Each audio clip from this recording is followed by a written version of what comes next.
Class 11 का मेरा पहला दिन। एक ही सपना था, इंजीनियरिंग करेंगे तो आईआईटी से करेंगे, नहीं तो करेंगे ही नहीं। वही बायोलॉजी वाले भी यही बोल रहे थे, डॉक्टर बनेंगे तो एम्स से, नहीं तो बनेंगे ही नहीं। बहुत मेहनत करेंगे, सब यही सोच रहे थे। जैसे जैसे वक्त बीता, मेरी आईआईटी एनआईटी में बदल गई, फिर गवर्नमेंट कॉलेज में। फिर लगा कि इंजीनियरिंग करनी है कि नहीं करनी, यही एक क्वेश्चन मार्क बन गया।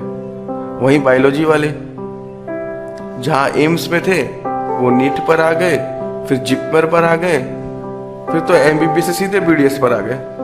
और फिर वही क्वेश्चन मार्क, करना है या नहीं। गलती किसी की नहीं थी, गलती हम लोगों की थी। लोग गाना गा रहे थे, जेई तो टफ होता है, एम्स तो कोई निकाल ही नहीं सकता, और हम यही सोचते थे हाँ भाई टफ होता है। जो पढ़ते थे बड़े बड़े इंस्टीट्यूट्स में, उनका कहना यह था कि भाई 10 घंटे 12 घंटे पढ़ते हैं, नंबर भी अच्छे आ जाते थे उनके। लोगों का तो ये भी मानना था कि जो एम्स में टॉप करते हैं, जो जेई में टॉप करते हो तो भगवान होते हैं, तुम तो तुच्छ प्राणी हो, तुमसे कैसे होगा। बट ये सही नहीं था, गलती हम लोगों की थी।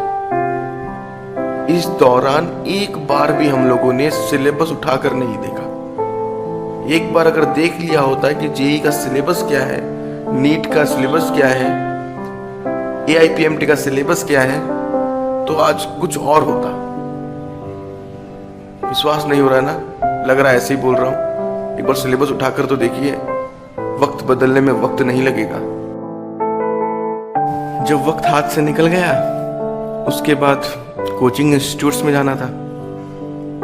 बहुत सारे में गया, सबका एक ही कहना था, best faculty, best infrastructure, best books, best study material. पर जब सिलेक्शन की बात आती तब सब चुप हो जाते, बोलते नहीं पढ़ोगे तो नहीं निकलेगा। बात भी सही थी, पर कुछ तो ये भी बोल रहे थे, पढ़ोगे तभी भी गारंटी नहीं है कि निकलेगा या नहीं निकलेगा। बात मेहनत की नहीं थी, बात डर लग रहा था उनकी बातों से कि मेहनत करने पे भी नहीं निकलेगा। लेकिन ये चीज सही नहीं थी। कभी आपने सोचा है कि एक इंस्टीट्यूट में 100 बच्चे पढ़ रहे होते, उसमें से एक अचानक से टॉप कैसे कर जाता है। आप देख लो, हर एक इंस्टीट्यूट में से 1 2 3 बच्चे ऐसे होते हैं जो निकाल लेते हैं, बाकी नहीं निकाल पाते। फर्क पता क्या होता है? सोच का फर्क होता है। बाकी ये सोचते रहते हैं टफ है, दूसरों को बोलते रहते हैं टफ है, और वो जो बच्चा होता है वो निकाल लेता है, क्योंकि उसको टफ से मतलब नहीं है, उसको डॉक्टर या इंजीनियर फ्रॉम आईआईटी या एम्स से मतलब है।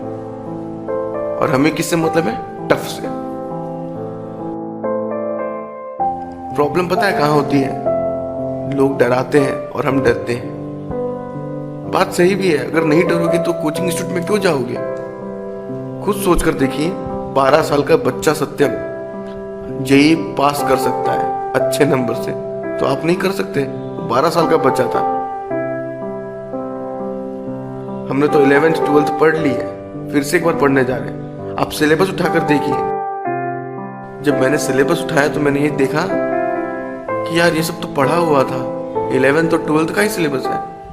थोड़ी मेहनत करते तो निकल जाता, लेकिन नहीं, वो तो नहीं करनी थी ना, हमें तो घूमना था। बाद में पछताने से कुछ नहीं होता। एक ही बात समझ में आई, अगर कुछ बनना है, चाहे आपको इंजीनियर बनना हो या डॉक्टर बनना हो, सेल्फ बिलीव और सेल्फ मोटिवेशन बहुत जरूरी होता है। लोग डराएंगे, डरना नहीं है। लोग बोलेंगे नहीं निकलेगा, उनसे एक बार पूछिए आपने कितनी बार एग्जाम दी है। हमें जो डराते हैं ना, वो हमारे साथ ही पढ़ते हैं, और उन्होंने एक बार भी एग्जाम नहीं दिए, पर वो रट लगाते हैं कि टफ है टफ है टफ है। जब आप पढ़ते तो आपका मजाक उड़ाते हैं। पता है क्यों? उन्हें डर रहता है कहीं आप ना निकल जाओ। बातों पर ध्यान दोगे तो क्लास ही में रह जाओगे, नहीं दोगे तो टॉपर्स की लिस्ट में दिख जाओगे। मैंने बहुत सारी गलतियां की थी। सिलेबस नहीं देखा, प्रीवियस ईयर पेपर सॉल्व नहीं किए, एनसीईआरटी तो कभी खोली ही नहीं। जब तैयारी करोगे तो पता चलेगा कि मैक्सिमम क्वेश्चन आपके एनसीईआरटी से आ जाते हैं, लेकिन वो तो शुरुआत से ही सुनने में आता है, इससे तो घटिया बुक आज तक बनी ही नहीं। लेकिन सब गलत था, जो सुनते हो ना सब गलत है।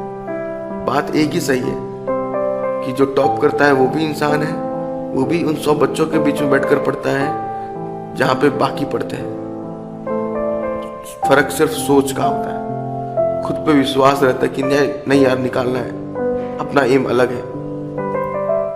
टॉपर्स में और आप में एक ही डिफरेंस रहेगा, वो करेंगे और आप सोचेंगे। अगर सोचते रह जाओगे तो कुछ नहीं कर पाओगे, और अगर करने लग जाओगे तो बहुत कुछ कर पाओगे।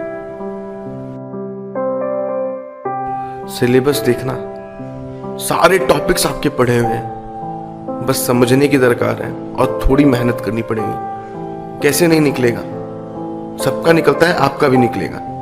दूसरों की बातों पे थोड़ा कम ध्यान दीजिए और अपने ऊपर ज़्यादा ध्यान दीजिए। हिस्ट्री उठाकर देखिए, कई ऐसे बच्चे जो 12 तक नहीं पढ़ते थे सडनली IIT में टॉप कर गए। क्या पता अगली बार आपका भी नाम आ जाए।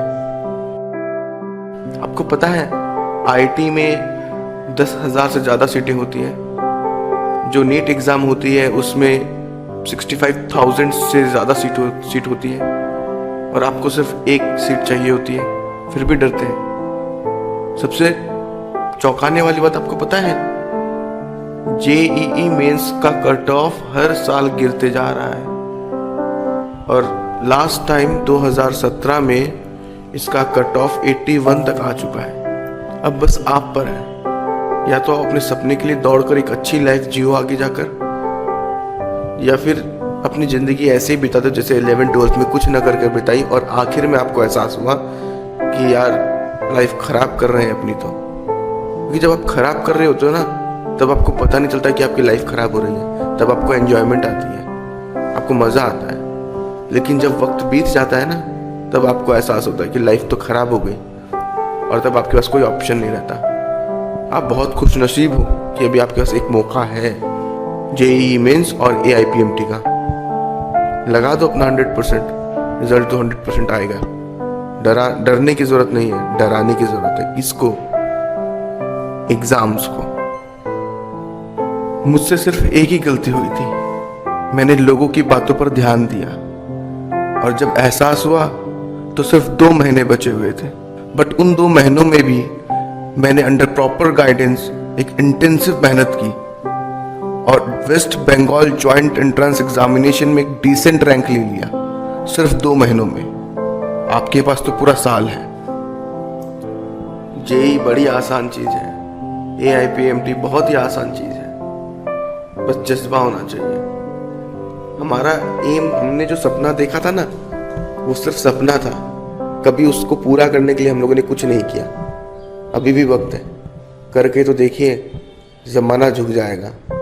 और ये मजाक नहीं है, सच है। क्या पता आज शुरू करो और अगले साल आपका भी नाम कहीं पेपर में आ जाए। Best of luck.